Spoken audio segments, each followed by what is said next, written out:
Here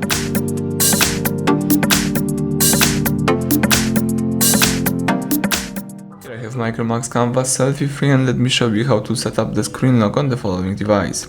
So at the very beginning, let's start by using the home screen.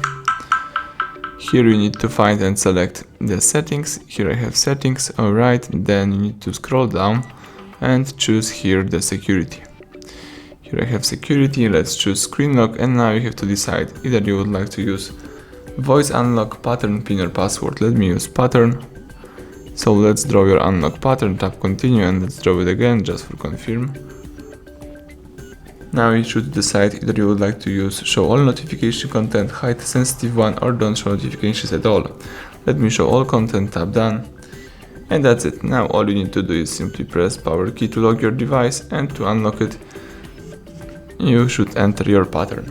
So that's it, everything went well, thank you for watching, please subscribe our channel, leave thumbs up under the video.